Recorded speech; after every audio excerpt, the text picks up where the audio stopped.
Welcome back, True Seeker. NFL Week 13 in review. Let me make sure people are getting in the room.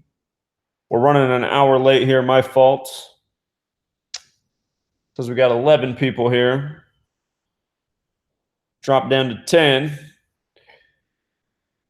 Just going to get this show on the road. People can always watch this later if they're not here now. But let's go through the Week 13 games real quick. So again, Thursday night football. Actually, while people pile in here, just show you something interesting about Monday Night Football, which is going on right now. Halftime just ended. But at halftime, score was 13-14, last game of Week 13. And the Redskins had 13 points. The net passing yards, the yards minus the sacks, the net passing yards for Washington, 99 yards. And as we've talked about many times, when you write out 13, it sums to 99. When you write out Redskins, it sums to 99. They signed Adrian Peterson in the offseason, who came to the team with 99 career touchdowns. So perfect stats for Week 13.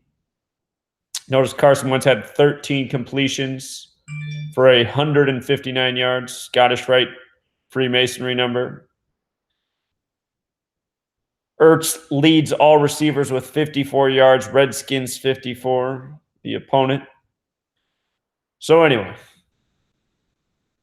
halftime stats in primetime games, they're always the evidence of just how perfectly scripted the games are. What's up, Tommy?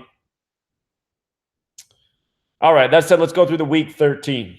Thursday night football. This game was on November 29th, and 29 was the number. Dak Prescott picked up his 29th career win. Football equals 29. Cowboy 29. 29 is also the 10th prime number, and the Saints, their win streak was stopped at 10. The Cowboys also made their win streak 4, and there's a relationship with 10 and 4 as well. 10 is the 4th triangular number, meaning if you had 1 through 4 together, 1 plus 2 plus 3 plus 4, it equals 10. Also, the date numerology was 51, and after this game, the Saints away record was 5-1. The Cowboys home record was 5-1. So 29 was the big one. We talked about how Drew Brees is 39 years old. When you write out 10 with the alphabetic order, T's 20, E's 5, N's 14, 10 equals 39. At halftime, he had 39 passing yards. Scripted from the point to the hash mark, the final score was 13-10. Also, just as a reminder, last year, the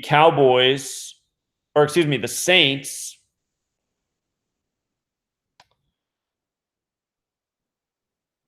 do I have it up here? I need the Saints. That's what I need. Last year, the Saints, or not last year, but the year they won the Super Bowl, the Saints, 9 years ago, they lost to the Cowboys, the Buccaneers, and Panthers to close out the season. So their schedule's a little bit different, but they play those consecutive teams. So we're watching to see if there could be deja vu. Could it happen again? Could the Saints lose to the same 3 teams in a row? That might actually be a positive thing for them. Here they were in 2009. Lost to Cowboys, Bucks, and then Panthers. Close out weeks 15, 16, and 17. All right. Ravens-Falcons. This was a tough one. We talked about this game a lot. We realized it was going to be a Michael Vick tribute. The new Michael Vick of the league is Lamar Jackson. Once upon a time, Michael Vick on the Falcons had his leg broke and returned. That riddle had to do with the Ravens, 2 bird teams. So we ended up deciding that we favored the Ravens to win this game because it would keep Matt Ryan at 99 career wins in Week 13.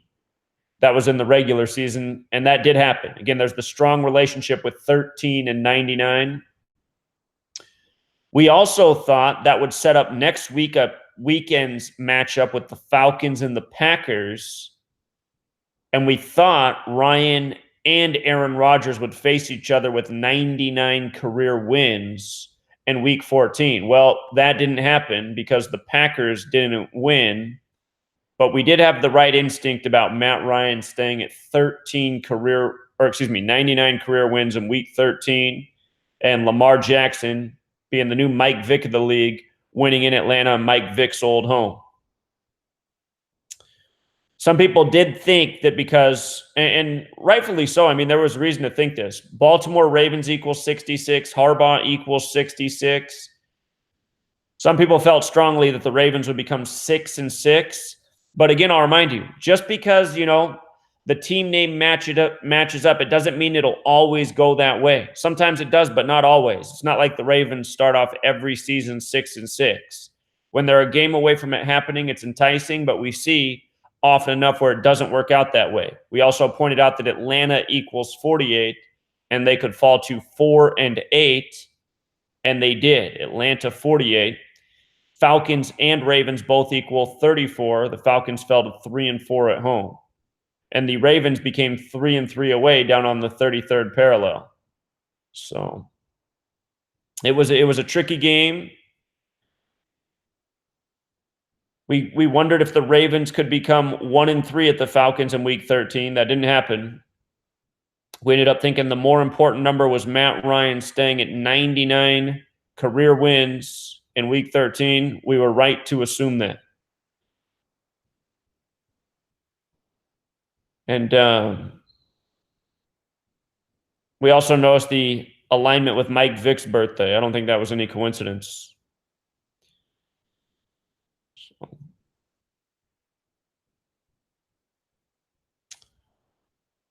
And just as another thought here, Quinn out of the coaches had the better alignment. And I got to tell you, it seems like more often than not this year when I've used the coach to lead who I thought was going to win, I've ended up on the wrong side of the equation. And it reminds me every single time that it is a QB-driven league. It seems that the quarterbacks and the team records trump the coaches. As I said, the coaches are still part of the equation. There's times where we considered the coach's record and it's helped us out. But I think that in the NFL comes second fiddle to the QB and the team. So Broncos-Bengals, we did favor the Broncos to win, but we were a little iffy on this game because we had a first-time QB or a first-time starter QB for the Bengals. And we'd seen these first-time starters win this year. We decided we liked the Broncos because it was the 32nd meeting. Denver and Broncos, 32. Broncos seem to be playing pretty well right now. We had 32 date numerology. We figured Denver could become 9-7 at Cincinnati, like 97, the 25th prime, on a date with 25 numerology. These things did work out. We also know from Cincinnati's perspective, they would be 7-9, like 79, which is the 22nd prime. The Broncos would get their 22nd win in the series. These things did work out. What kept us second-guessing ourselves was that Cincinnati and the starting quarterback for Cincinnati, Jeff Driscoll, equaled 66. So the question was, who would become 6-6 in this game? Would it be the Broncos or the Bengals? But we thought the overall matchup, 32, and the record favored Denver. We were right there. So the Broncos also had the connection with the quarterback. It was 41 weeks and 1 day after Keenum's birthday, the 13th prime, week 13. So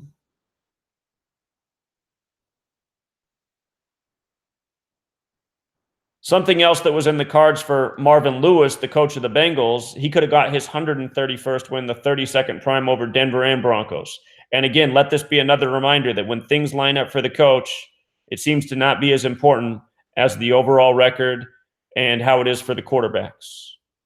So, got to tell ourselves this. At least I do, because sometimes I'll let the nice coach alignment tip me the wrong way. But still, you still want to look at all the variables. The game was 71 day on Lewis's 71st day of his age, and Denver Broncos is 71. Like I've said, typically when something points towards a team with the coach or QB birthday, it's usually that team that wins more often than not. Rams, Lions. Thought the Lions could pull off an upset here. I said this was a risky pick. I thought the Lions had a chance because they could improve to 5-7. Rams equals 57. Moon equals 57. The moon's on 13 cycles. Ram's horn, moon, important to the you-know-whos. That didn't seem to matter in the end because the Rams got the W. They improved to 5-1 away. Rams also equals 51.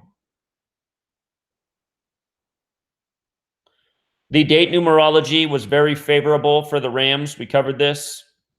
A lot lined up for the Rams. Keep in mind, LA is 13. It was week 13. It was the 85th game in the regular season. The Rams led 43-40. We thought the Lions might be able to pull out number 41, the 13th prime. And I don't feel bad about suggesting that it was worth a pick for the potential upset. I mean, it really was there in the numbers. But again, the Rams are the superior team this year in the scripting.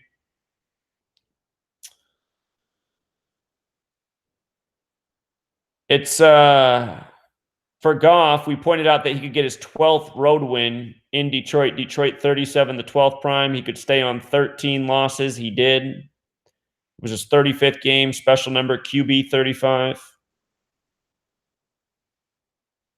We did also point out, though, that he could get his 13th regular season loss.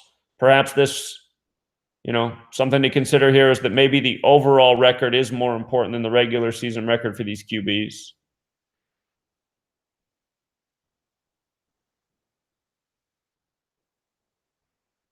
We did point out that Stafford could get his 32nd home loss on a date with 32 numerology. He did.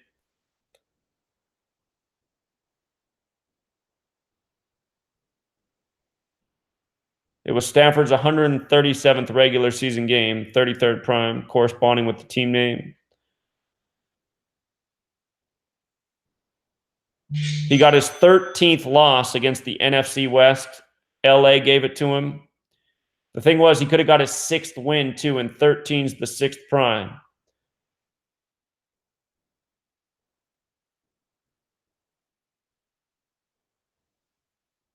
So Rams did take that one. There were enough 13s on the board for them, but there were 13s both ways. It made it tricky. The words that came out of my mouth were, Rams probably do win, but I'd put a bet on the Lions just because it's such a nice payout and the numbers are there. Unfortunately, it didn't happen for anyone who took that bet, but, I would say that, if that game pays 5-1, I'd say you make that bet 5 times, you're probably going to win it 2 times. So you'd probably, you take that bet with those kind of numbers on the board, you'd probably win it enough in the long run to make the pick worth it. Cardinals at Packers. This was the game that killed me because I put out 5 safe picks, and this is the one that didn't hit. And I really did think this was safe. But the problem here was there was a deeper 13 riddle than Aaron Rodgers getting his 99th regular season win. It was Mike McCarthy, M the 13th letter, getting fired after his 13th season in week 13. McCarthy also equals 91, the 13th triangular number. Remember, this game came on Aaron Rodgers' birthday. And something I left out of the discussion, which was in my mind the whole time. I wish I didn't leave it out now, but I really didn't think the Packers were going to lose this game. When I first started doing this work, I noticed how often people lost on their birthday, and I was starting to think that was a real trend, losing on your birthday. But then it seemed like that was just a temporary thing or coincidental, because then I just started noticing like everybody winning on their birthday. So I was like, okay, so there's no true pattern there with playing on your birthday and winning or losing. But the thing is, birthday has gematria 42, like Arizona, like Josh Rosen, like Stephen Wilkes. That's the QB and coach of Arizona. So it turns out Aaron Rodgers was the birthday present for Arizona. And Arizona did improve to 3-9. Arizona does equal 39. It's just that with Aaron Rodgers turning 35, I thought that for sure it was going to go in his favor because QB's 35, Cardinals 35. The Packers won the first Super Bowl with 35 points. So this is a big surprise to me, but I guess it was about Mike McCarthy getting canned. And I told you I've been watching in recent weeks the football show on Showtime. Excuse me. I think it's called Inside the NFL. Every week they've been talking about how Mike McCarthy's on his way out. And I guess he was on his way out sooner than we thought. So out by the numbers. Packers stuck on 46 wins. Phoenix equals 46. The Arizona Cardinals, they used to be the Phoenix Cardinals. Packers picked up their 24th loss. This was the 77th overall game, too, in Green Bay, 77. This game really is a shocker, you know, just even looking at it in review. I mean, the only thing was that Arizona could improve to 39. And they could also improve to, or excuse me, as the Packers. Yeah, this game, it was a shocker. Really thought Rodgers was going to get that 99th win in Week 13 over the Cardinals in their 99th season. His next home win is his 61st, the 18th prime, so have to figure out when that's going to come. He's stuck at 98. This is the Packers' 98th season. And the game was also 116 days after Wilkes' birthday. Packers 116. I mean, all the normal signs were here for a Packers win. So, you know, I feel like what got us here was just that we didn't see the deeper riddle with Mike McCarthy being done after 13 seasons. And I'm sure this game burned a lot of people's parlay, so apologies, but this is one we're going to have to eat. Bills Dolphins. We like the Dolphins here because Tannehill could pick up his 41st win, 41 the 13th prime. That did happen. The one thing that made it a little bit iffy was the fact that the Bills could pick up their 45th win in the franchise. Buffalo Bills 45, 13, 45, Miami 45. But what I said is prime numbers are typically more powerful, and that's why I favor Tannehill getting number 41 in Week 13, and Allen also falling to 1-3 on the road in Week 13. So that did work out that way. I think we did a good job there. We were wondering if McDermott could potentially pick up his 14th win too, because we had 14 date numerology. Dolphins equals 43, the 14th prime. But again, that's the coach. I think that coach, I think maybe when we want to use the coaches is if we can't see anything strong in the head-to-head or the QB. Because again, I just know how many times this year I've decided to pick because the coach alignment was so strong, and then I got it wrong. So I think that that's the tier you go to if you can't get anything out of the QBs or the record. Harbaugh earlier this year getting his 99th win over the coach with all the other 99 connections. That was one where we definitely went right with the coach. There wasn't a lot else on that game, but I honestly can't think of too many other times where we went with a strong coach connection, and it was good for us. So here's a game I got wrong. I thought the Bears could improve to 9-3 in New York, fall to 3-9, both big New York numbers, 93 and 39.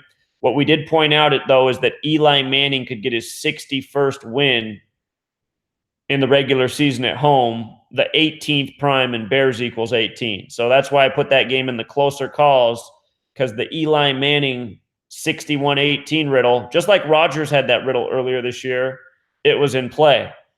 And I did point out that New York also has Gematria 48 if you use the master exception on K.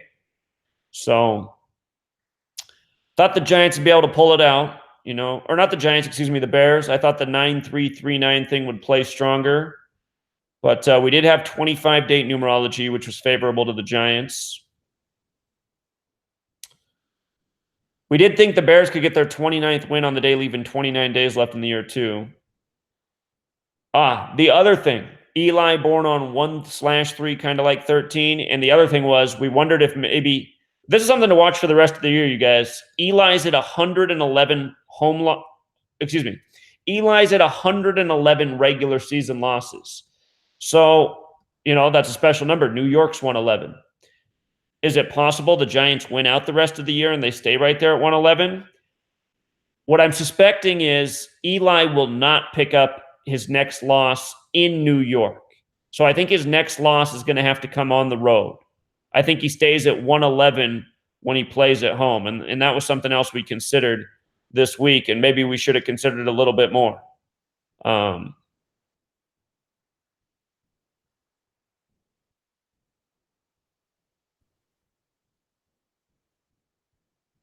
The 39.93 thing and the 29 thing is what led me to the Bears, but shouldn't have doubted that prime number. Primes are always so important. 61 the 18th prime. There's no better team to do it against than the Bears. And they did. So we also did point out that Eli could pick up number 97 on Sunday, the 25th prime, on a date with 25 numerology. He did. We pointed out that Eli could get his 13th win against the NFC North. He did.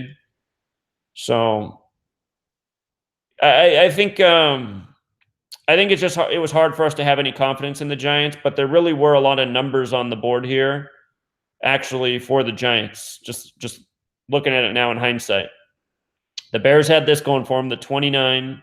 They had the 9-3-3-9 thing going, but Eli's got the 13, the 61st win, staying at 111. The splits were in his favor, so. The game also did come on Shermer's 233rd day of his age, the 13th Fibonacci. One more 13 there. So we did say it was close.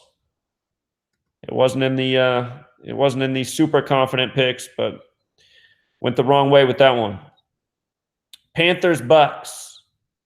You know what? I got to go on Patreon. I think we ended up deciding that we like the Bucks more here. Let me see what I wrote. Let me go back and see it and make sure that's what I wrote, because I remember this one really had us going back and forth. Let's see here. Yeah, we did have Bucks over Panthers, so we did get that right.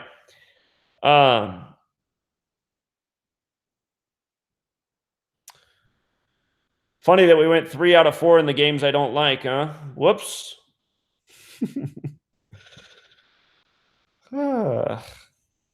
What we decided here was that the 6-6 thing was too much. The Black Panther Party began in 66. Cam Newton, Huey P. Newton founded the Black Panthers in 66. The whole ritual in the Bay Area. So that's what ended up having us ride that way. Number of the Beast equals 66. The Black Panther film came out this year by the Numbers of the Beast. The date numerology was in favor of Tampa.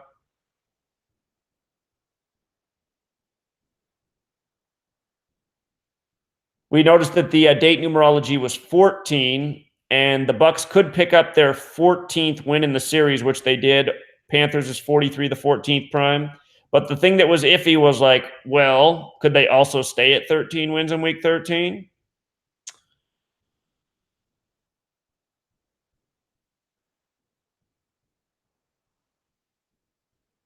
Tampa got their 7th win at home against Carolina. Carolina Panthers does equal 75. They could have improved to 7-5. That's what made that one tough. Tampa Bay equals 47. Carolina could fall to 1-5. We pointed out 47, the 15th prime. That did happen.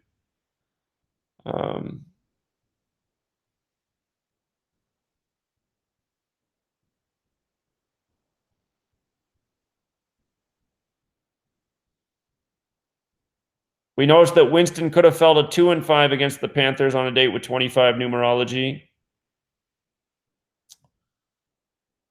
The game connected to North Carolina through Winston's birth numerology, little mathematical.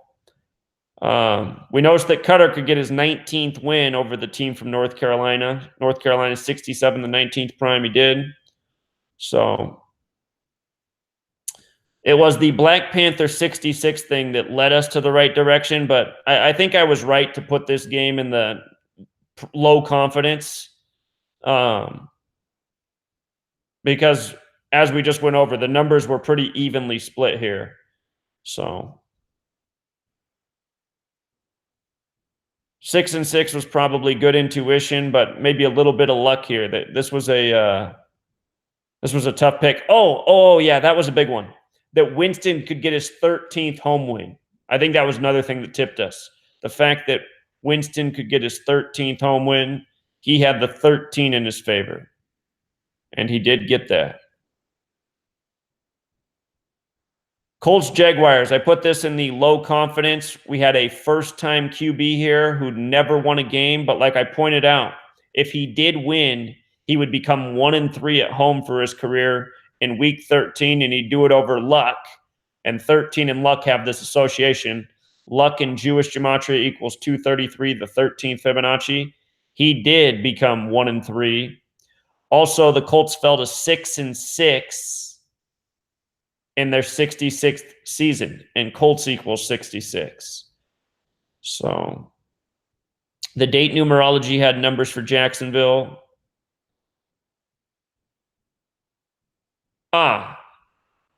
That was the other big one, that the Jags could get their 13th win in the series in week 13. And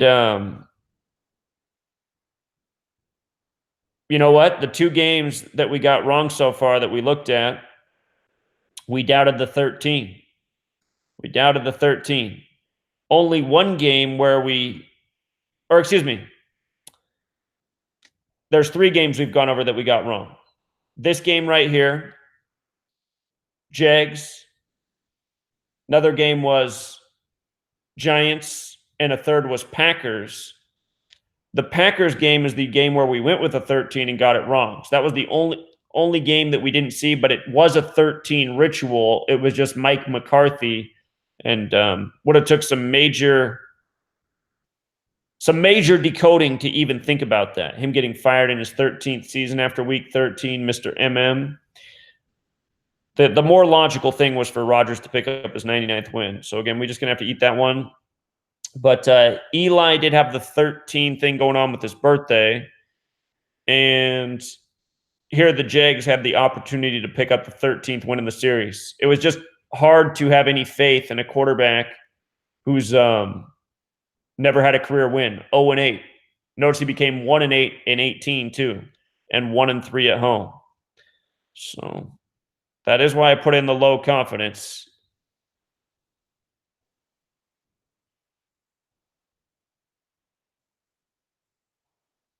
See if there was anything else here that jumped out.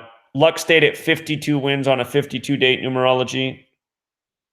What else made this tough for Luck is he was 22-22 on the road, and Jaguars is 23. So the question was he going to get his 23rd win or loss? That always makes it tough when it's that way.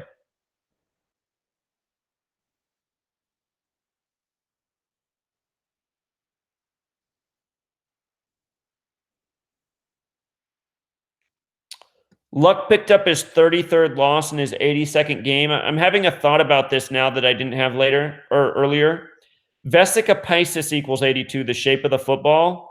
Mandorla is another name for the shape of the football, and it equals 33. So those numbers sort of go together. We thought perhaps Luck could pick up his 23rd win against the AFC South. Sometimes these splits aren't perfectly accurate. Luck's next win against the AFC will be his 39th. He'll probably get that at home because Indianapolis is on the 39th parallel. And I think this Sunday's games coming are actually on a date with 39 numerology. We'll confirm that when Sunday rolls around. Or I guess I can just think right now for a second. December 9th, 2018. So yeah, 12 plus 9 plus 18 is 39. So we'll remember that next week for Luck. Luck stayed at 13 wins in December. He became 13-6. 13, the sixth prime number. Hey, by the way, I think our Eagles pick is going to be good for tonight. We do have the Eagles tonight. They're up by 9, and they just got an interception on my screen. So I know that my broadcast is like a minute and a half behind most people. So you guys probably already saw that if you're watching, but just happened here. So here's Kessler.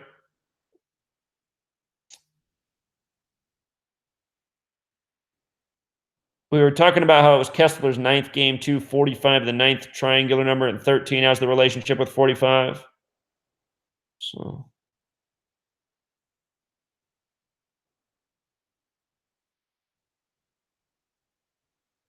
something we noticed with Marone, the coach of the Jags, is he could have become 14-16 with a loss, and we had 14-16 date numerology.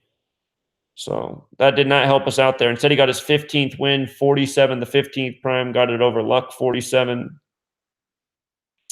The game was on Marone's 131st day of his age, 32nd prime. Also 130 days, a bit like 13. But that was a tough one. I came into the Decode Live thinking that the Texans was one of my strongest picks of the week. But you guys did some good research on the Browns, and you made me really question myself for a minute. But I couldn't come off the Texans because it just seemed too straightforward to me. Papa Bush, Mr. 93 himself, had just died in Houston. How could the Texans not become 9-3? That's the way I felt. But then you guys showed me some things about like how the Browns could get their 93rd win since moving to Cleveland. But like I said, Papa Bush doesn't have the connection to the Cleveland Browns. And we saw how the Texans' record was 118-149 heading into this game. George Herbert Walker Bush, 118. Skull and Bones, 149. With a win, he'd get to his 119th. Big number there with Freemasonry and the Bush family. And notice how they were 4-1 at home, too, like number 41 before the game. So I also pointed out that with a win, Deshaun Watson would become 12-6, like how Papa Bush's birthday was June 12th, 12/6. And those things did pan out. The Browns could also fall to 4-7 like Ohio's 47, like President's 47. So my suggestion to you guys is when there's something really straightforward like that, it's probably better to not outthink yourself. You guys did do some good research with the Browns, and you made me question the pick. You made me drop it from my favorite picks to closer calls, which I wish I didn't do now, because I did feel real good about that pick, and I should have kept feeling real good about that pick. It was destined, the 9-3 with Papa Bush dying. So, and also the Houston Texans could become 5-1 at home, which they did. Houston Texans equals 51. They hosted Super Bowl 51. Cleveland's also 51.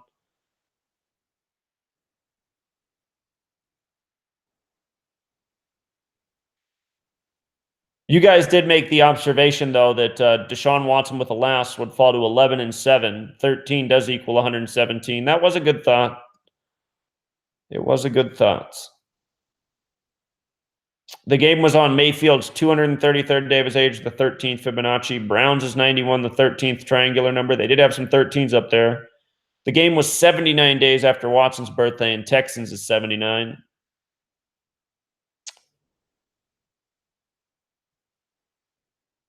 Something else that I liked, looking at the coach's record, there was an argument there that he could possibly pull out the W. But what I noticed about the coach of Cleveland was the game was on his 141st day of his age. And when you write out 33, it equals 141. And he could pick up his 33rd loss all time. So that made too much sense to me. And then O'Brien, the Houston coach, it was on his 41st day of his age. You know, and then number 41 had his first career interception returned for a pick 6 for Houston in the game. No accident there. One of my favorite picks of the week, I thought that maybe this was the best pick of the week, Titans over Jets.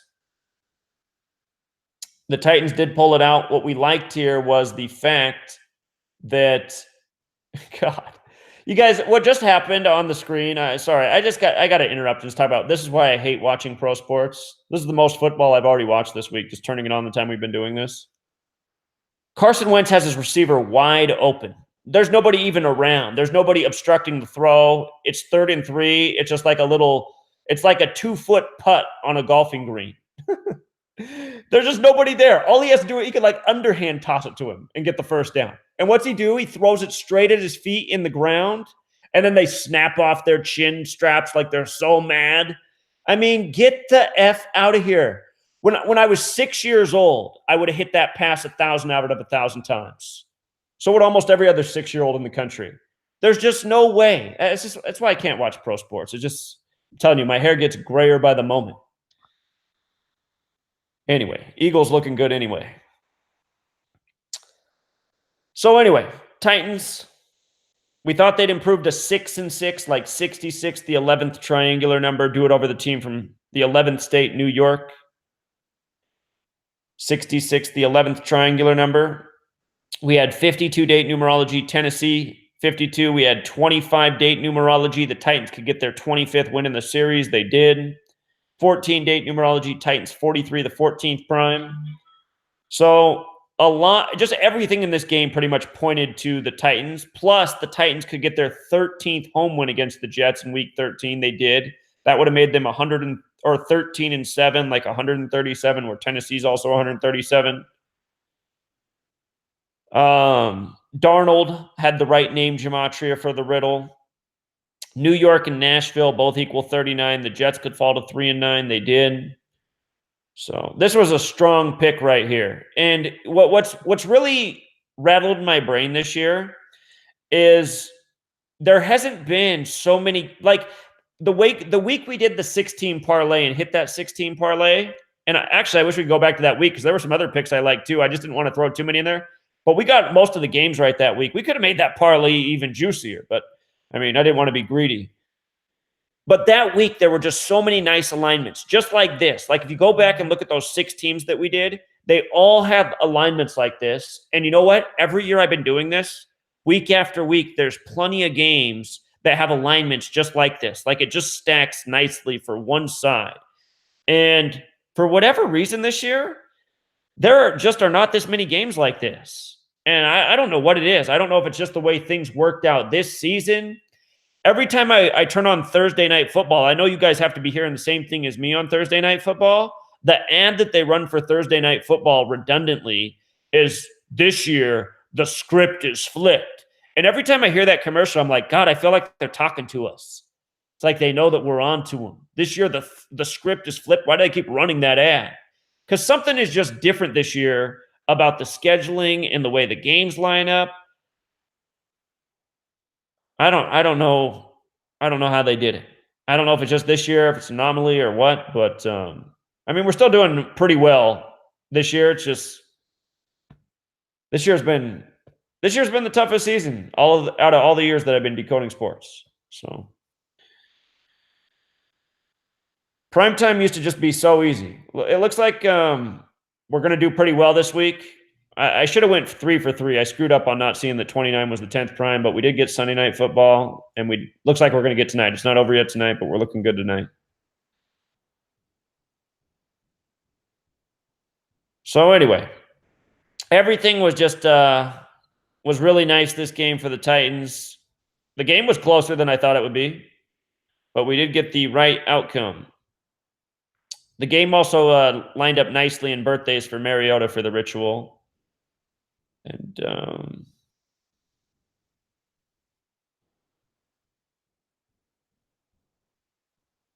that was that game. So here was Chiefs-Raiders. I thought the Raiders had a chance to get the upset here. But I did point out that the Chiefs could become 5-2 away on a date with 52 numerology where Raiders is 52. Again, this was a risky bet. But the reason we liked the Raiders to possibly upset was because the Chiefs could fall to 9-3 and the Raiders could improve to 3-9. Oakland Raiders equals 93.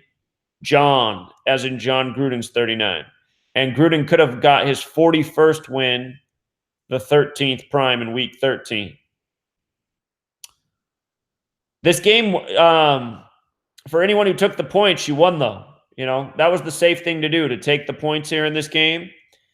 Something I didn't know about during the decode, but I found out after, is number 33 for the Raiders dedicated the game to his sister who was murdered in New Orleans. Keep that in mind, New Orleans, in July.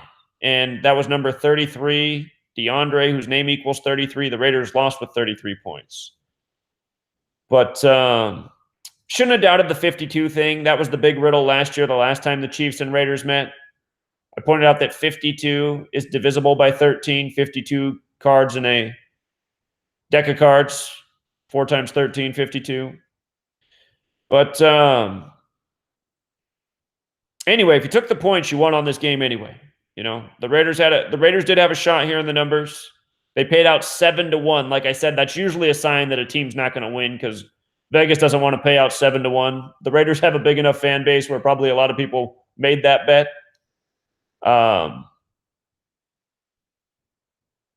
The other thing, though, that was juicy about this was it was the 116th regular season game. Kareem Hunt equals 116, and he got busted 116 days after his birthday. So that made one wonder.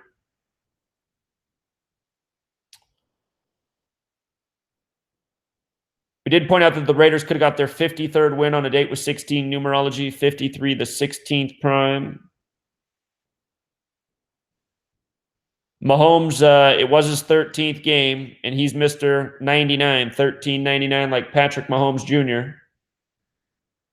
I did say if this game was in Kansas City, there'd be no chance because Arrowhead Stadium's 99. But and we also noted that Mahomes could have fallen to 4-1, like 41 the 13th prime. Oakland's also 41. It would have been a good place to fall to 4-1. But Chiefs was also 50, like undefeated. And so far this year, this period, his whole career, he's undefeated against the AFC West. Also, the other big thing for the Raiders here is it was Carr's 74th game. Raiders is 74. Ken Stabler was the MVP in 74. Ken Stabler played 74 games with the Raiders. Thought maybe he could work some magic in his 74th game, get his 31st win. It wasn't to be. It was not to be. Thought maybe he could get his 25th win against the AFC too. It wasn't to be. So something else that was brought up was that Kansas City equals 122. The game was on December 2nd, 12/2. And Andy Reid was at 122 all-time losses. He stayed right there. He didn't pick up another. Not yet. Also thought maybe John Gruden could get his 98th win against the Kansas City Chiefs, 98. So, and one more thing. John Gruden did have a nice birthday alignment, too. It was on his 108th day of his age. John Gruden, 108. So there really were a lot of nice factors here to give the Raiders a prayer. And you know what? If you took the points, you won. So I don't think it was such a bad call. We acknowledged it was risky. Would have just been easy to say that the Chiefs won the game. And they did. Anyhow, Vikings, Patriots. We said 2 weeks ago, Patriots beat the Jets, then they beat the Vikings, then they're 9-3 against the most 93 team in the league. Minnesota Vikings 93, Minneapolis 93. Minneapolis, Minnesota's 93, excuse me. Minneapolis on the 93rd meridian. That did happen. And pointed out the Patriots could become 6-0 at home. 6 has gematria 52 like Minnesota. On a date with 52 numerology. Brady in Super Bowl 52 in Minnesota last year. This was the 13th game. Patriots could get their 9th win. 45, the 9th triangular number. 45, the relationship with 13. New England 45. The overall record would make sense with a Patriots win over the Vikings. They did. There was some things for Cousins in the numbers. Cousins could have got his 13th away win.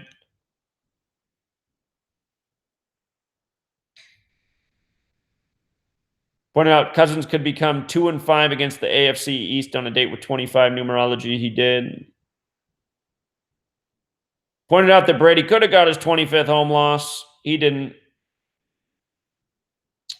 The 93 thing was just too strong. This is again where it comes back to when you know a number and you know a pattern that repeats so redundantly. It's hard to. You probably shouldn't overlook that number, like 93 and 39. Those numbers played pretty big this weekend. I wanted to make one more point here. Had we learned about the Raiders player who lost his sister and who had the special cleats for the game, her name, the name of the sister who died, her name summed to 102, like how the Chiefs became 10-2. So if we can find those extra variables on games, stories that are circulating in the media, those things can make the difference. So I think that cleat story factored in a big way to the overall outcome of the game. So yeah, anyway, 93 was the number here. If you weren't with me at the end of Super Bowl 51, at the end of the Super Bowl 51, I put out a video right after the game was over, and I said, you can pencil Tom Brady in for Super Bowl 52 in Minneapolis because the Patriots had 93 offensive plays and Tom Brady had 62 passes. Minneapolis equals 62, Minneapolis, Minnesota 93. So again, I've just seen this pattern too many times. 9-3 it had to be. Picks Money saw something in the Vikings, but I was saying, man, I don't know. I wouldn't go against that 93 thing. 49ers, Seahawks. This game, Russell Wilson going for his 41st home win in Week 13. We said that's probably most likely going to happen, and it sure did. The one thing we thought was interesting, or I guess there were a couple, but we noticed that Richard Sherman, the game was 247 days from his birthday to the game in Seattle, Washington equals 247. We wondered what that might indicate. Nick Mullins, the QB of the 49ers, also had a nice birthday alignment, but he could also fall to 1-3 in Week 13, which we suspected would happen, and it did. It was also the 39th regular season game between these teams, and York equals 39, so does 49ers. But what I pointed out, just knowing this pattern from history from doing this, is when 39's on the board with Russell Wilson, I don't think I've ever seen him lose. That's his birth numerology. So Seahawks had a nice game. Russell 25. Seahawks got their 25th win on the 25 date numerology. The 13s played. It was the 13s in play. Nick Mullins, the game was on his 257th day of his age, the 55th prime. 49ers also 55. So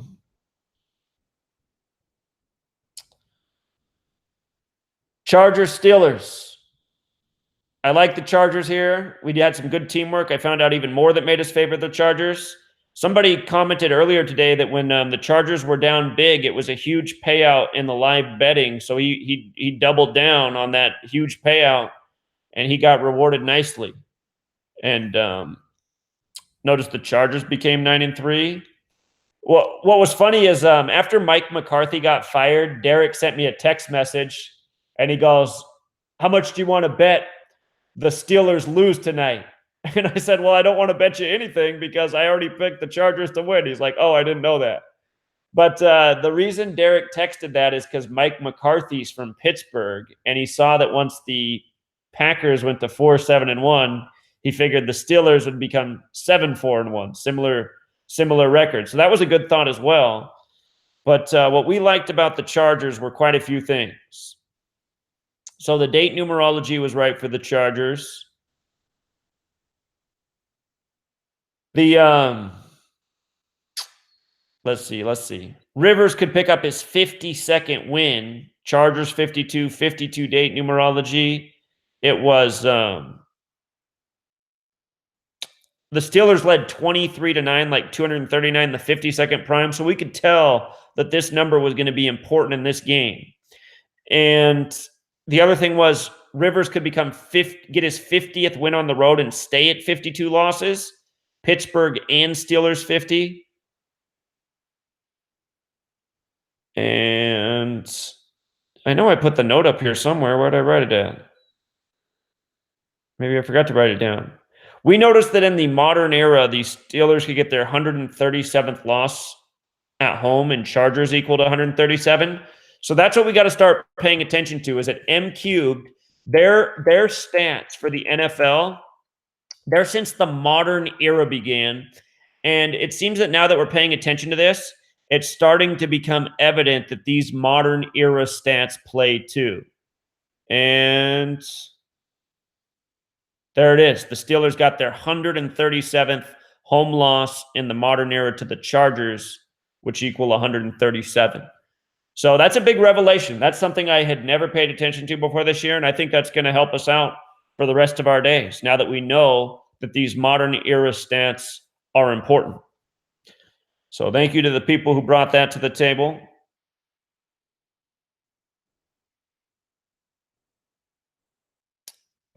Rivers also got his 52nd all-time road win. 50 regular season, 52. So there was just some really a nice alignment there.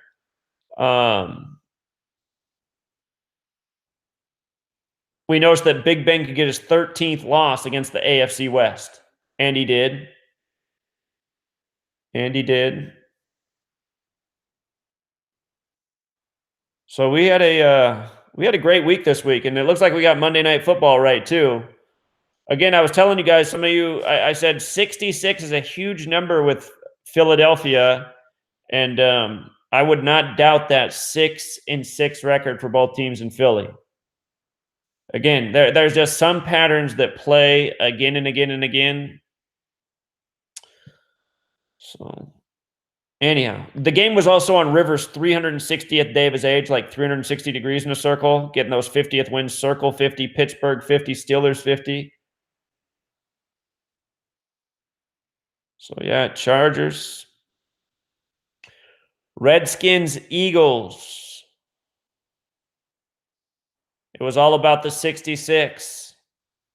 Again, when you write out 33 as a word, it sums to 66. Monday Night Football. Redskins fall into 3-3. Gruden equals 33, the coach of the Redskins. Also, I pointed out that Doug Peterson could get his 26th win on a date with 26 numerology, and it's hard to go against the flag in Philadelphia. Remember, Philadelphia equals 101. That's the 26th prime number. So one of you did make a great observation, though. You said that if Carson Wentz lost, he'd fall to 14-6 at home, and the flag's birthday is June 14th, 14-6. But I just thought what was a bit stronger was the 101-26 thing. Another thing that was for the Redskins was they could have got their 87th win against the Philadelphia Eagles all time on Monday Night Football, both Philadelphia Eagles and Monday Night Football 87. But what I pointed out is this is the Eagles' 86th season, so perhaps the Redskins have to wait until their 87th season next year to make that happen. And it looks like that will be the case. Something I wouldn't put a lot of stock in that we've just observed again and again this year is these perfect alignments with the primetime football name. I think every time that we've made a pick based on that alignment, we've been wrong this year. So try to put that in the memory bank. That's probably not a good variable to go off of. And if you would have picked the Redskins tonight because of this, you would have got burned again. So score's 28-13 right now, 41 points. You think they're going to score anymore? 41, final game of week 13. Washington at 13. You know what else? Today leaves 28 days left in the year. We'll see. We'll see. The game's almost over. If the Redskins don't score, the score probably finishes right here. You guys are probably ahead of me right now. The kickoff just happened on my screen. So Redskins are about to get the ball at the 25.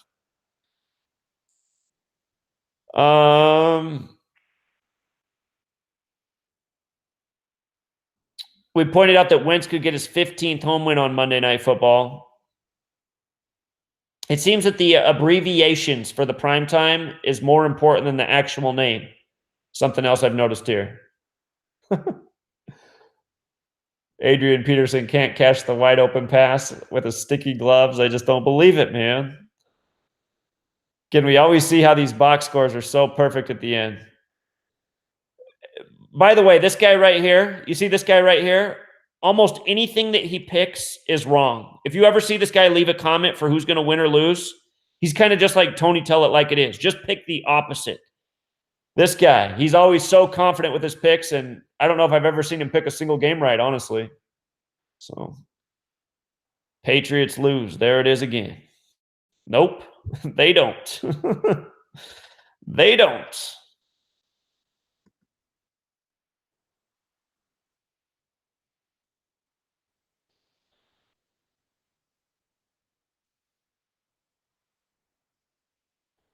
So Lakin says, why is money so important to these people? You know what it is, Lakin? Money's not important to them, but this is their game. And I think what they like is taking the money from the public. That's what I think they like. I think they like stealing the money from the public because money's important to us. We all got to pay the rent and feed ourselves and, take our lady out to the mall once in a while and buy her a new pair of shoes or you know how it goes. So I think that's the game with the money. I think that's the game with the money. If you guys want to sit here and chat for a little bit, I'll watch the end of this game with you. It's probably going to finish for you before it does for me. I just want to see if it ends with 41 combined points.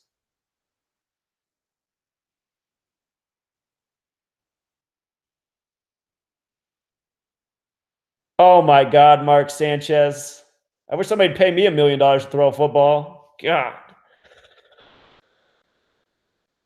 I do notice that Sanchez is in for the Redskins.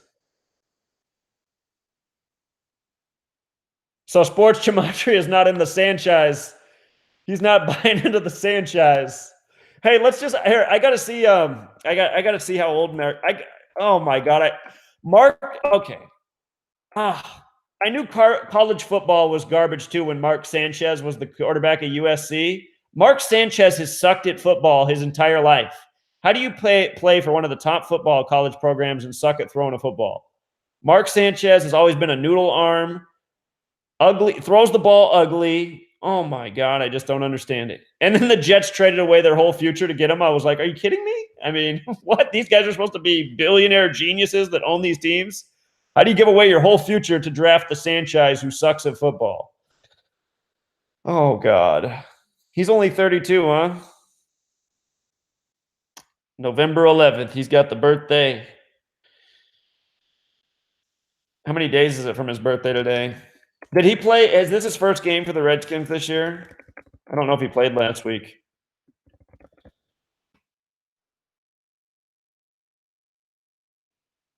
So it's 22 days after his birthday, or his 23rd day of his age.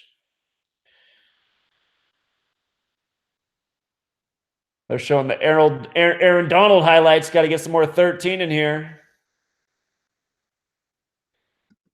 All right.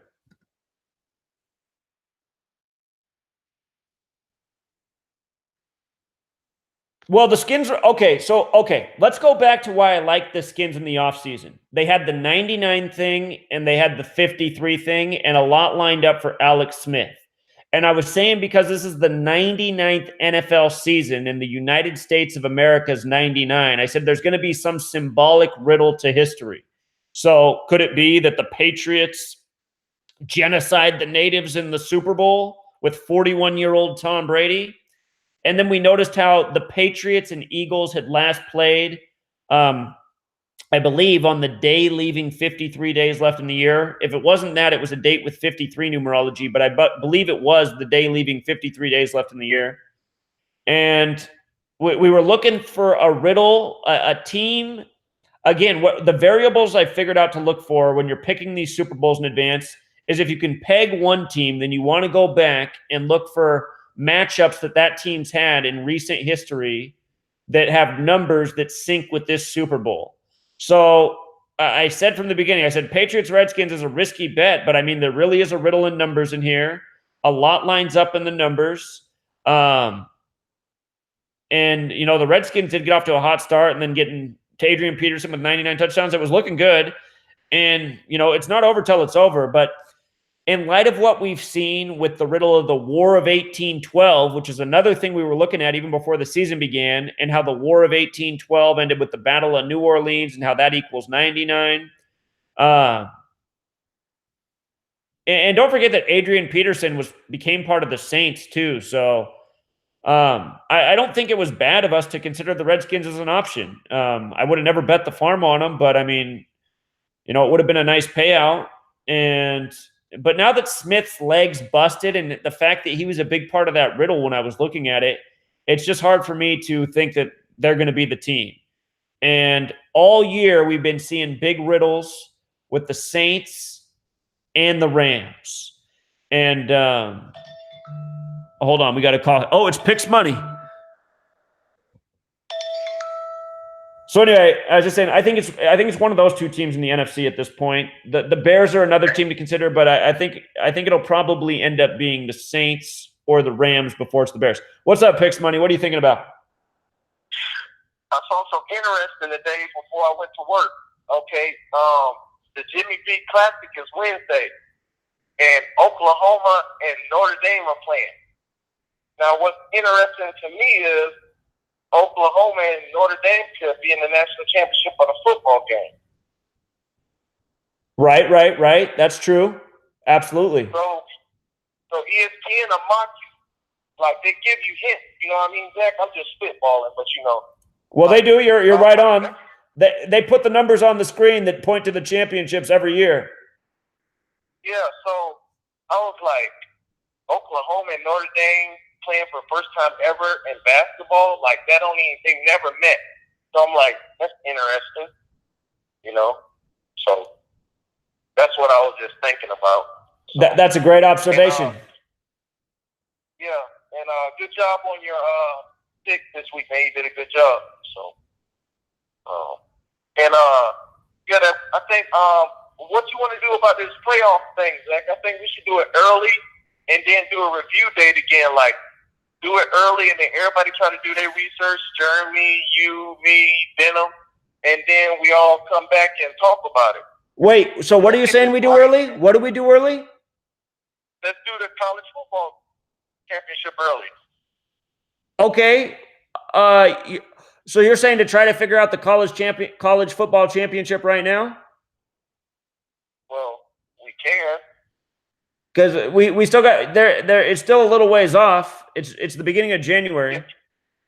Well, no, it's not. It's December. Remember, the first two games is December. The playoffs. 29th. The playoffs. Yeah, the playoffs. Right. Okay. Yeah. The championship games are the first week of January, if I remember right. Yeah. So I think we should do this, and then I think all of us should watch this Oklahoma Notre Dame game because they might give us clues in that basketball game. Did you say it's Wednesday? It's Wednesday? Yeah, I'm pretty sure it's Wednesday. Don't get me mistaken. Yeah, let me look it up right now. Notre Dame, Oklahoma basketball. Yeah, no doubt this is going to be a riddle. Last year there was a riddle with the college basketball and football. And something I'll remind people right now is usually the team that wins in basketball loses in football. Usually. Yeah. So it is. It's tomorrow. It's tomorrow. Oh, tomorrow at 4 p.m. I think that's Pacific time. So that's 7 Eastern. And it's crazy, man. Oklahoma, Notre Dame, like that's crazy. I don't know. I could be reaching, but I don't know. Well, those are both teams that are contenders. One of them will probably play Alabama. Yeah, exactly. Well, we got to look at Ohio State too. They're in it, but this could be one of the two teams that plays Alabama. Absolutely. Yeah. So it's interesting, man. It's very interesting. So, nothing. Good job on your Lakers picks, man. Good job. Well, they've been easy right now. We'll see when I get a tougher one. Like picking the Lakers to beat the Suns wasn't so tough yesterday. Yeah. My dad laughed. He's like, people pay you for that? I said, well, they don't really pay for that. He's like, anybody knows the Suns are going to lose. So, yeah. Anyway. And then just to talk about early, I could be, I don't want to jinx us, but I think the Chiefs going to win because Chiefs equals 112, and they're going to go 11-12. Yeah, I was looking at that too. No, I think you're right about that. Yeah. I look at Andy Reid's down to 122. Kansas City equals 122. So they might very well. I think the top teams this year will have 13 wins. That's my thought. Yeah, and it's a lot of three teams can go 11 and 12. The Rams, the Chiefs, and let me look at another team. So that's Super Bowl riddles to me. You meant to say 11 and 2. You meant to say 11 and 2. Yeah, I'm sorry, 11 and 2. Yeah, those are all Super Bowl riddles to me. So I just was looking at that stuff. And another thing, man. Jeremy White did do a good job. I looked at this stuff, man. That stuff is interesting, man. About the referees. That's pretty cool, man. I'm gonna do the referees for all the games this week. We're gonna take a peek at that. Yeah, because I'm gonna do one right now in front of you. I did one earlier before I went to work, and it was like, wow. Like the referee today, Tony Clarente. Tony Clarente. Yeah, because that was crazy. And I looked at it. Equals 64 and 62. Like Tony Clarente equals 64 and 62 and 98. And then was it equals 64? I don't know. I'll figure it out exactly, but it pointed to the Eagles win. I was like, wow. So Jeremy was right, man. The referees are giving it to you. Oh, and another thing, you did a couple of the codes today. I think like 3 of them. And are you paying attention to the temperature? Temperature and what? You did one of the codes earlier. I think it was the Atlanta game. So who got a 60? Oh, and the New York game. Eli Manning got a 61, and it was 61 degrees that day. Look at it. Really? Well, I've seen that before. I've talked about that before. So that doesn't surprise me at all. That's really warm for New York that time of year. Exactly. So that's back to what you said, though. Global warming in your news video. All that stuff is real. It also goes to back to what I said that sometimes I think they're reporting bullshit temperatures too. Yeah, most definitely. 61 degrees in New York. It's like, oh, I'm in Seattle, and like every day you turn on the news, it's Groundhog's Day in Seattle. Well, I'm not there anymore, but almost every day you turn on the news, it says it's 47 degrees, and Seattle's on the 47th parallel. Like all through the winter, every day it's 47 degrees, apparently, according to the news channel. So, yeah, it's crazy, man. But yeah, man, that's gonna be interesting tomorrow, Zach. Yeah, whenever you pick a day, man, I think you should put it on Patreon. Like we should do that a little early instead of at the last minute, the college playoffs. Do they start this weekend? Who? The college playoffs. College playoffs? No, it don't start till December something. Here. Well, how about this? From now on Friday Night Live Decodes, we'll focus on college football and the playoffs until they come around. There we go. Because I only have so much time left in my schedule with all the shit I'm doing, so it's got to be then. Yeah, that's cool. I think that's good, man, because it's like you said, and you mentioned some, because I just started skimming through your video. I came in late, and I skimmed through it, and I saw you said one part where you're talking about deeper decoding. Like, if we really dig deep, man, we can find out, like, props and shit. Who's going to get fired? You know what I mean? All kind of stuff, because it's there. Well, these guys have been hinting every week that Mike McCarthy is getting fired is coming up, and I was just thinking that would happen at the end of the season, but you know, we could have said, like, if he loses to the Cardinals this week at home, he's going to be out of there, and well, that is what happened. So, yep, and guess what they do? Your favorite word, mock us. Yeah, mock us, man. The whole time, they mock us. Like I heard Max Kellerman today. He was like, "Yeah, Aaron Rodgers finished 8-7-1," and I was like, "He didn't finish 8-7-1." And it's like, are they telling us that that's what he's gonna finish at? So I'm just like, wow. They really said that today, that he finished 8-7-1? Yeah, go to First Take. Y'all got YouTube. Well, hey, that's a big clue right there. Yeah. Yeah, because he be mocking. Max Kellerman mocks the most. Like he tell you shit. More than Stephen A? I think Stephen A mocks a lot. That was today. You go to YouTube and look at it, like the old First Take, like one from today. I think maybe part of the reason I'm not doing as well normally this year is that this year is the least amount of sports I've watched. And I haven't watched a lot for a long time, but I'm not watching anything this year. So I really should turn it on. I'm probably missing some big clues that would be out there if I was paying attention. Yeah, because I know you're busy, Zach, but, you know, your Patreon, you want to keep the members there. So I think you got to start watching because that'll help too. You know what I mean? Because you catch it like I do. You know what I mean? You deep into it, like me. Denim, you, Jeremy. Like if we watch it, we can see it right away. Because we will decode a lot. So yeah, they put it right in your face, man. So. All right, man. Yeah. Well, good call. Good heads up. We'll watch that basketball game, and then we'll start working on the college playoffs. We should be able to get it. Yep. All right, man. Good job again, man. All right. Thanks, dude. All right. Have a good night. Yep. All right. So the final score of Monday Night Football is 28-13, 41 points, the 13th prime. The day leaving 28 days left in the year. I'm thinking about the difference of 15 too. DC's 47, the 15th prime. So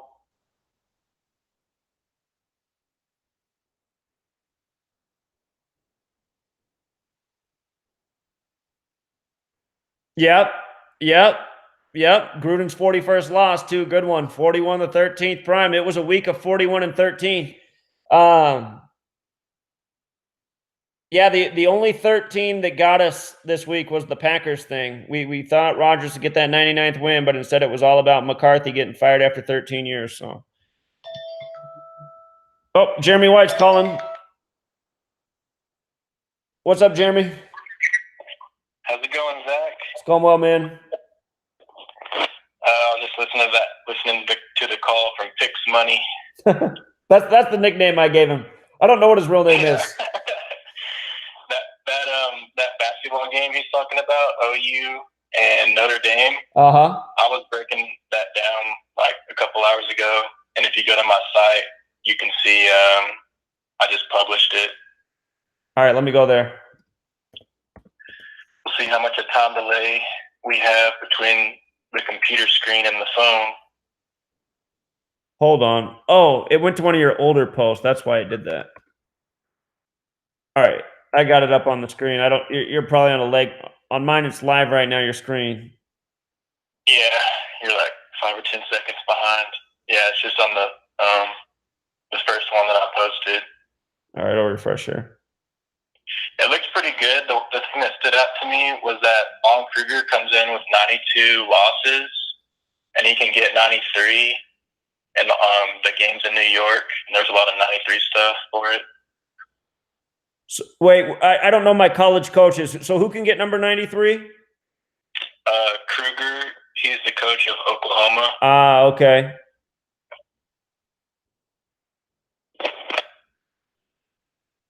But I see in your notes here that Jimmy V equals 92, so theoretically he could stay on 92 losses too. Yeah. Oh, but Jimmy V died in 93. Okay, I'm looking at your notes now. Yeah. Where did I have the 93 stuff? Jimmy V died in 93. Oh, yeah, he died in 93. That's what I was thinking. Like, he would get the symbolic death number, the 93. Right. Yeah, that's a great catch. So, yeah, I was looking at that game. Seemed like more lined up for Notre Dame than OU. So the game's tomorrow, so I'm just thinking about the date numerology. Oh, you already had it up there real quick. Yeah, I'm just trying to think if those jive with either team. But yeah, that 92 to 93 makes sense. Both teams come in 6-1, and the winner will be 7-1. And this game is 35 days before the college football playoff on January 7th, 1-7. So it seems like the Catholic team, Notre Dame, would go to 7-1. Right. I agree. That makes sense too. Catholic 71. And then the other game is Florida and West Virginia, but I didn't finish that one. Nice. Yeah, no, that's a great observation. So, yeah, that'd be crazy if OU could beat Alabama, but Bama's just so tough. Right. I mean, they've looked like the immovable object this year. So. Oh yeah, that's the other thing I saw is exactly 6 years before this year's final. So January 7th, 2013 was the 2012 season. That was when Alabama and Notre Dame played each other, like the year that they had Manti Te'o and all that. That's a good observation. Yeah. So, yeah, this week I followed the referees and the franchise overall records, and it seems pretty seems like I made some good progress on clues with that. Yeah, absolutely. You did. You did great work this week. Yeah, we had a good team effort this week. We had a pretty good week. If only we could have caught the Mike McCarthy thing, but that was a tough one to catch. In hindsight, they used the ref. His name syncs exactly to Arizona. Really? Yeah. Wow. Like if you just keep scrolling down, it should have the rest of my articles on there. And I did what I found about there were 3 games that had a really good referee synchronization on it.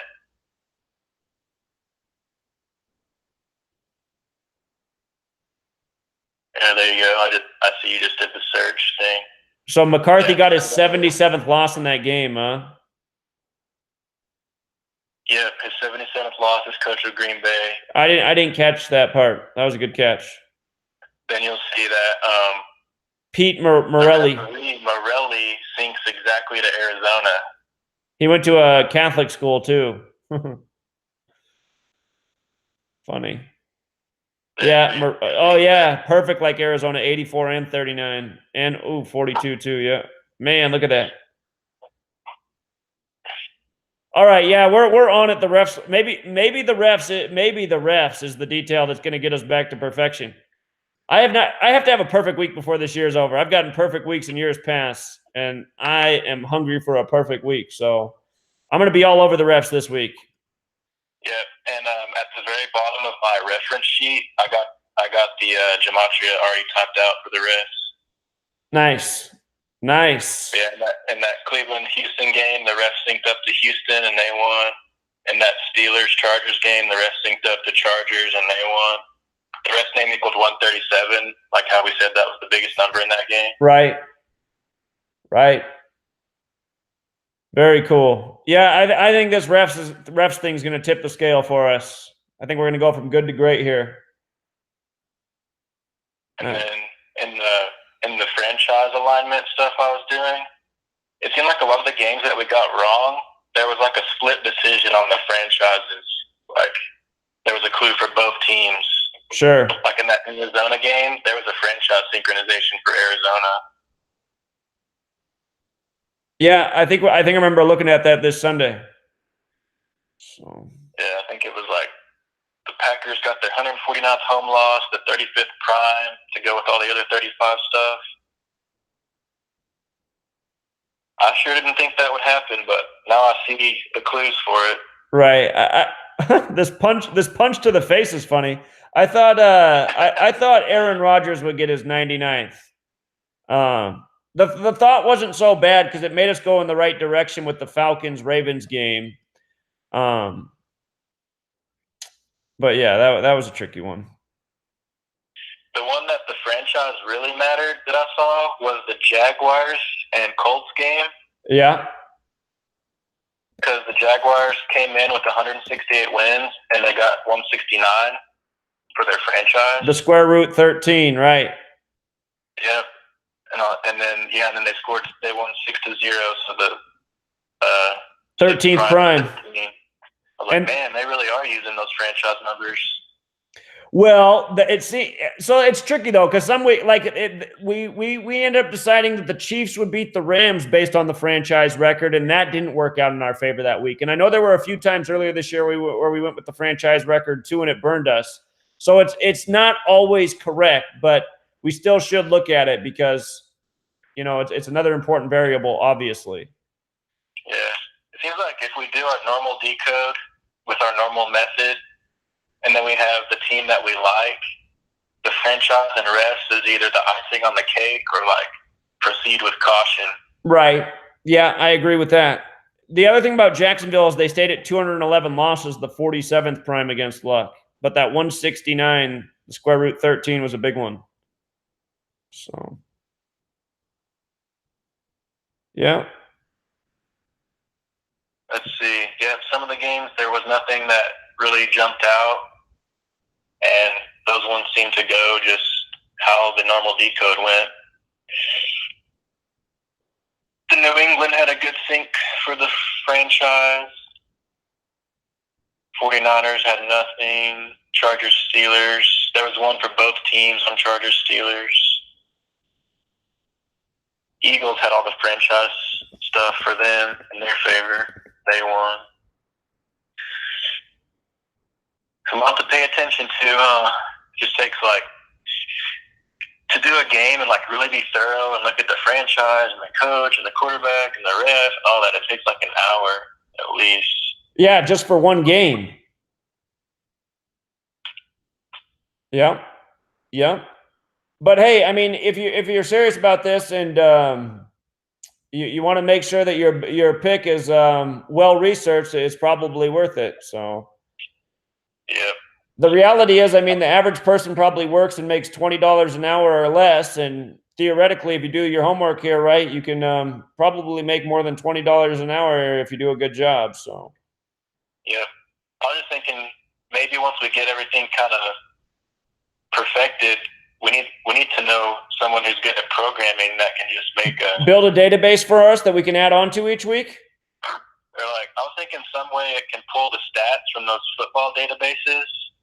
You could just type in the team and it would be able to pull up their franchise records, their coaches' records, and kind of populate it into a sheet and then say their next loss is this, their next win is this, and then compare that to the gematria values. That's a thought.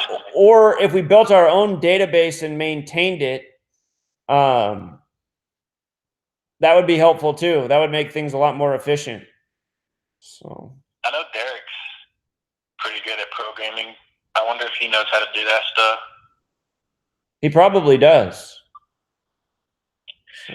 I don't know how to interface to the website where you can pull those numbers directly from Pro Football Reference. I don't have a clue either. I can make stuff in Excel, but yeah, we need a programmer who also knows what to look for. I'll put this I'll put this video out on the public on YouTube, so maybe somebody hears this and wants to step up and do it for us. So that would be awesome. Yeah, because on the screen that you have right now, it says Philadelphia is 573, 626. So then you could have a thing that's going to search to see for 574 and 601. So it could give you a hint. Say, oh, their next loss could be here. Their next win could be here. Right. And then it'd just be a lot faster. Yeah, that'd be awesome.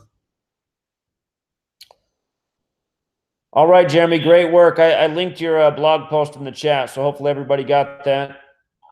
I think we should wrap it up for tonight, and we'll be back at it tomorrow. So thanks, Jeremy. Yep. Talk to you later. Yep, take care. All right, everybody. Good chat. Hope you appreciate the review. Hope you won some money this weekend.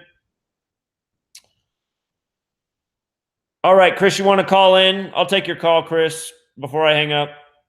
Here, Chris, here, I'll write it right here in the chat. It's 509-731-0567. You're welcome, everybody. Chris said he wants to call in, so I'll take Chris's call before we end this thing.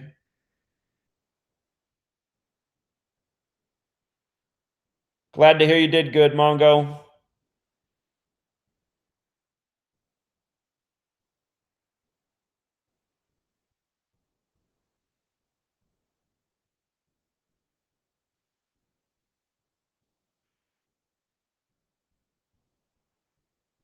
Is George H.W. Bush 66? I didn't notice that before. 66, the 11th triangular number. Dead on the day, leaving 31 days left in the year. The 11th prime, dead in the 11th month. The man who gave the speech 11 years to the day. That's why I said that guy wouldn't make it past the 11th month. Well, maybe Chris doesn't want to call in.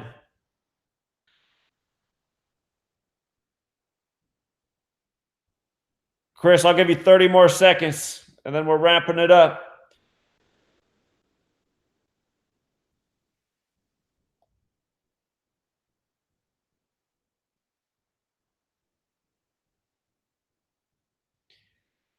Lakin says the NHL is the easiest to decode.